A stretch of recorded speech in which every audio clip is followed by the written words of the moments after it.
Hi, everybody, and welcome to the Purpose Summit. I'm Sue Erda. I'm your host for this event, and I'm one of the publishers at Powerful You Publishing. It's truly our honor to be able to introduce you to these amazing co-authors of the upcoming book, Women Living on Purpose. They're here to share their stories, their guidance, their practices, just life lessons that they've had to help you on your own journey of purpose, because I know that's why you're here. You want some more ease along your growth path. So thank you for being here. Thanks for doing what you're doing. I'd like to read a brief introduction of our guest today, who is Francine Sinclair, and then we'll get started talking with her. Francine Sinclair is a social media strategist and the founder of Francine Sinclair Social Media. She focuses on small business owners 40 years and older and helps her clients get, on average, 10 times the engagement, visibility, and leads. Francine lives in Tampa, Florida with her husband, son, and daughter, where they enjoy having random pool parties, sometimes with no guests. One of her favorite things to do is spend time at the beach, and she always looks forward to going home to Puerto Rico and hanging out in a place called Piñones, where they sit on the sand eating fritters and drinking coconut water under the palm trees. Ah, I love that.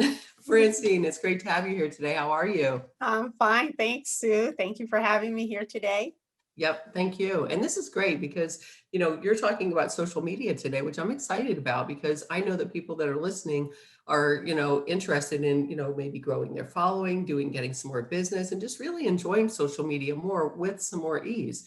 So I like, that you're doing this because you do make it simple. You are our trainer for our authors actually on this topic, and you're terrific. They love you. So I know that our audience today will love you too. When we get started to start this interview, let's talk about what led you to this. Like, you weren't always a social media trainer. So why did you go from being like a stay-at-home to a social media entrepreneur? Yeah, so I wasn't always a stay-at-home mom. I used to have a job until I had my kids, and then I have a kid that has some disabilities, food allergies, and I decided to stay home for 13 years. I originally wanted to only stay home for a few years, but that turned into 13 years. And one day when my kids were, like 12, around that age, 10 and 12, I look at them, I'm like, wow, these kids are going to be leaving someday. And, what am I going to do? Like, what am I going to do with my life after I'm no longer the stay at home mom, taking them to doing all the things with them? And so I said, I probably should figure something out that I will enjoy doing. Um, because that the not going back to a 9 to 5 wasn't really an option for me. Like, I never enjoyed corporate life. And I knew that after all this time, I was definitely not going to go back to corporate life. So I had to make a way of me being able to earn a living doing something that I enjoyed for once. And so I worked in commerce and did Amazon. I was an Amazon seller for about 3 years. I had some moderate success with that. However, I did not enjoy it much. I didn't enjoy staying up till midnight or 1 to be able to call people in China for products. And the only aspect of my work that I enjoyed was more of the product creation type of thing. And the social media aspect was something I really enjoyed. So I decided, well, what if I could do social media for other people who are entrepreneurs? So my first 2 or 3 clients I did for free so that I could gain the experience. And I decided that I really did enjoy it. And so then after I had some experience under my belt, I then went full out and, started my own social media company. That's awesome. I love that. I've been an entrepreneur myself since 1989, several different businesses along the way and learning things. And it's an adventure. It's great. I love to make my own hours and it's great. I do still find myself working sometimes at midnight though. So that doesn't change all the time. Yeah, but at least And you like it. yeah, I know. And it's interesting. You said that, or I read in your bio that you work mostly with people that are 40 and over. Tell me why you do that. Well, early on, I wanted to just work with anybody, right? When you first start, you don't really know who like you want to work with. Well, some people do, but I didn't know who I wanted to work with. I just wanted to do social media. And a couple of my first clients were actually young people. And as I gained a little bit more of experience, I started getting approached by people who were my age group, Gen X and older. And I started to think about why. And I thought back to when I first started, how when I decided to get into the social media game, suddenly I felt like, oh, I may be too old for this. I got on Instagram and I started seeing people's feeds and all these photos and, 25-year-olds and bikinis and all this stuff. Nobody had a wrinkle. The feeds that I was looking at, I'm like, wow, I think I may be too old for this type of work because this is really for younger people. And I'm glad that I just kept on going because something told me, well, there are entrepreneurs really in all age groups, right? And so obviously, if I'm helping people that are entrepreneurs, not all of them are going to be 25 years old. And I figured out based on my conversations with prospects and clients that a lot of us Gen Xers and older, we just didn't grow up with this social media, all of this, exposure, pictures of our food, pictures of ourselves in looking at the mirror in the bathroom. Um, we had cameras that had 24 to 36 exposures, and we had to make sure to make it count because you you you had a limit and you had to pay for those, right, to be developed, and you had to wait. So there was no such thing as taking selfies. I mean, you could try, but chances are it wasn't. So none of this, and being able to click on a button and be able to broadcast yourself all over the anywhere, that just didn't exist for us, right? So a lot of the people in our age group value privacy a lot more. We It takes us a while to get used to that idea of all this visibility.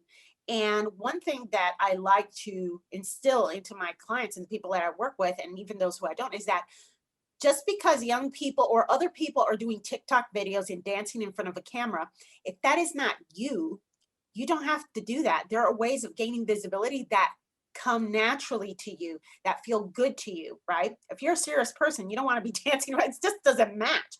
So you don't have to be an open book to get exposure. So that's why I understand this demographic because I'm from, the same demographic. That's why I work with men and women 40 plus. That's great. So there are entrepreneurs out there, and it's like they want to use social media. They want to leverage social media to help grow their business.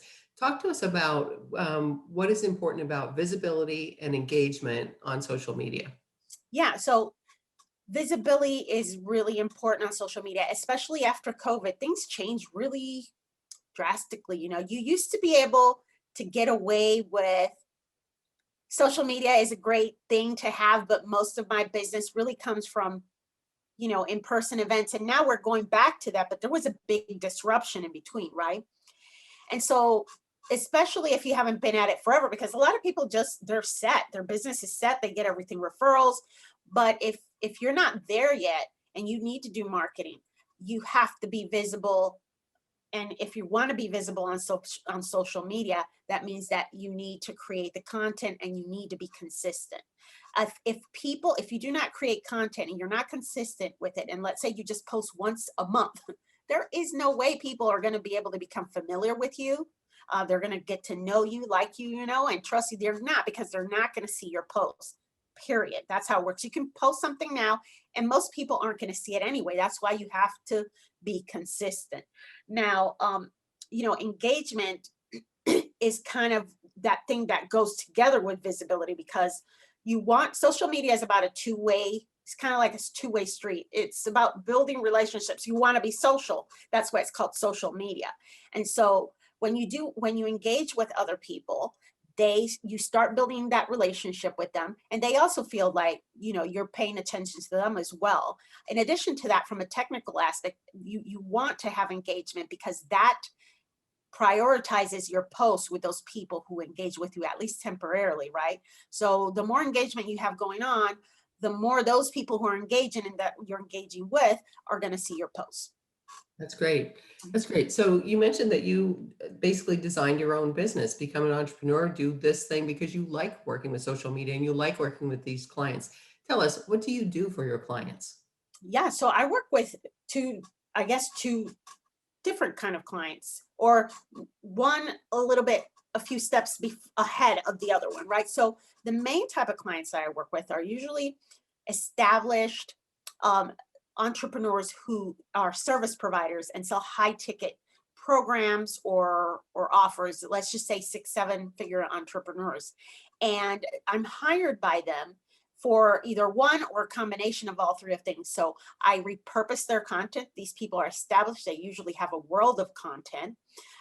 They just haven't really just taken inventory of everything that they have in the form of articles, books, whatever, VHSs in some case, and be able to repurpose it for social media, right? So repurpose their content.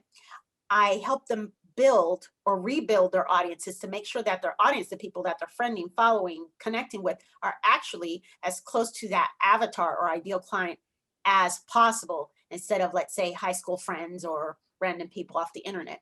Because if you're posting, you want that post, when it does land, it lands at least the person you're trying to get to, right? There's no use in posting for, my cousin Bob in somewhere that doesn't care about, and so we do building the audience, we help with engagement, and then that fourth area that we help, that is very important nowadays, it's become increasingly important, is the social selling aspect of it. Sales have kind of changed. Most people aren't knocking on doors anymore. Most people aren't even really calling that much anymore. But you can leverage social media as a sales tool with social, with your content, your engagement, but also your social selling, where you're actually in DMs, offering people, asking them if they want to go on a call, etc., selling your product. So I help them sell their high ticket products via social selling and everything else. Now, the second type of client I work with is with that person who may not be 6 7 figure, but they're on their way there, and they need to understand how to create a social media strategy that works for them, how to implement it so that they can acquire high quality leads that could eventually turn into sales. Yep, that's great. And so tell me something about these clients. What type of clients do you actually work with?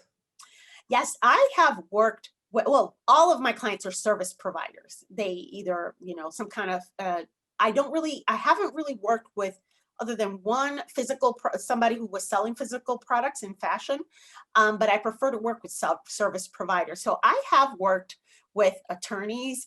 I have worked with spiritual coaches. I have worked with coaches in every niche that you can imagine. So I would say, and I have worked with speakers as well. And some of these speakers happen to be authors, because most speakers kind of have a book attached to them as a marketing tool. So yes, those are the type of clients that I have worked with. Okay, great. So the people that are listening right now, I'm guessing that many of them have their own business and they want to know how to leverage social media and use it as a sales tool. Can you tell us about that? Well, of course, the way you leverage social media as a sales tool is most definitely, you want to create content that speaks directly to the people. This is a basic, marketing principle, right? You want to know who you're trying to talk to, okay? Creating content that speaks to them. Another thing is, you really want to make it clear what it is that you do, who you do it for, and even really get into how you do it.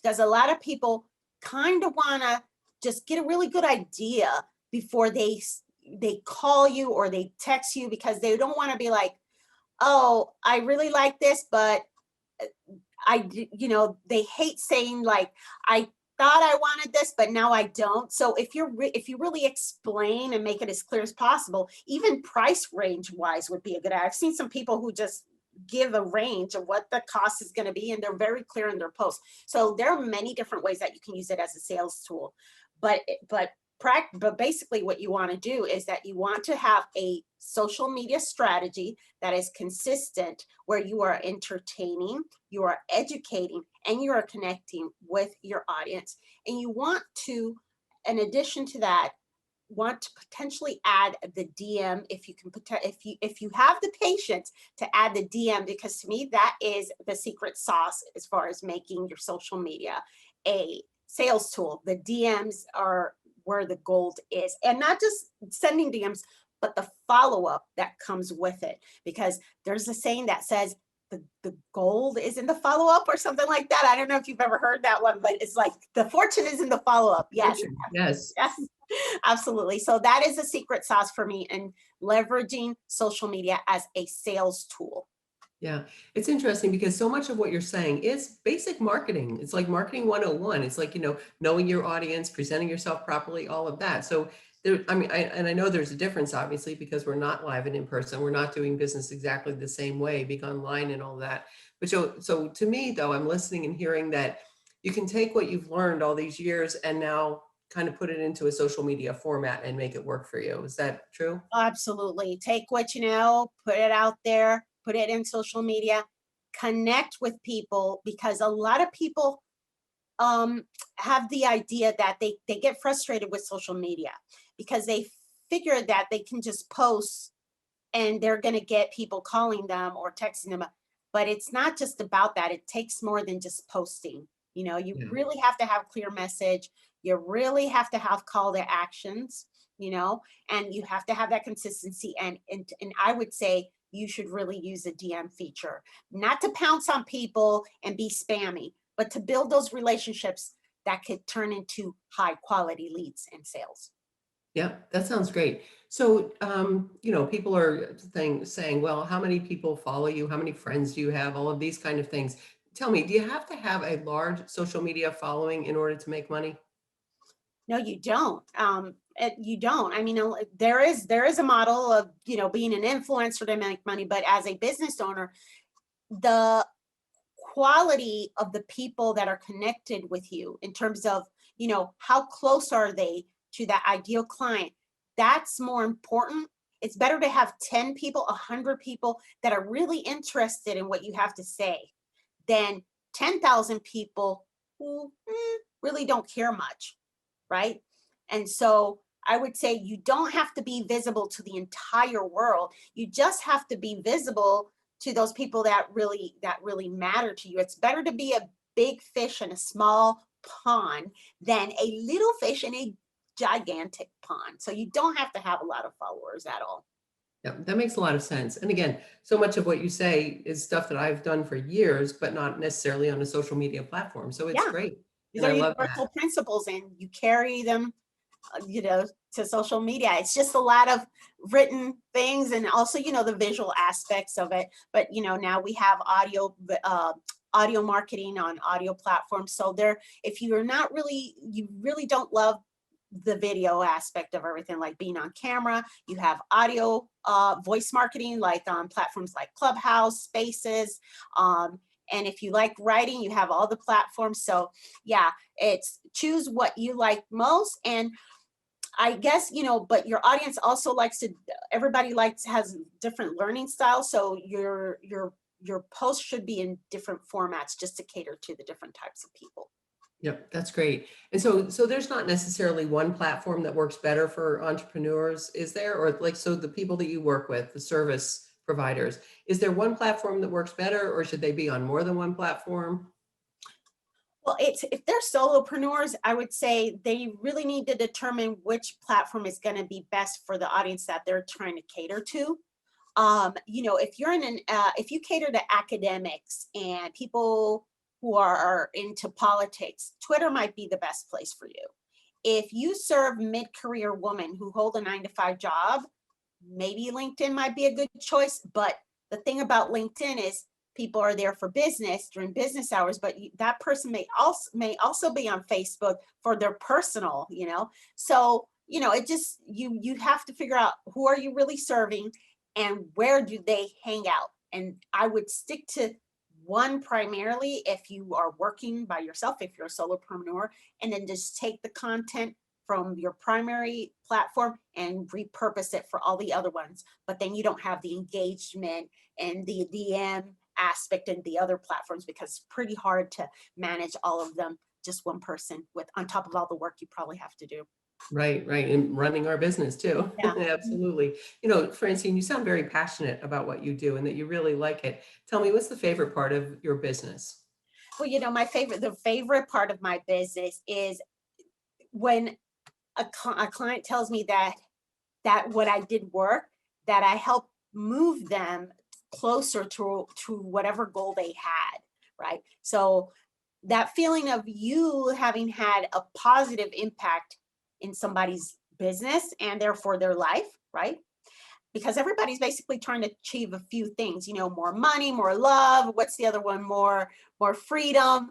And so if I was able to help somebody move a little bit closer to the goal, even if it's just a little part, that really, it's really, I love that. And in return, people, the gift they give me is giving me the ability to have more freedom to spend time, to have my business, have more freedom, and spend more time with my family. So it's like it's a exchange, an energy exchange, and I love that about being an entrepreneur.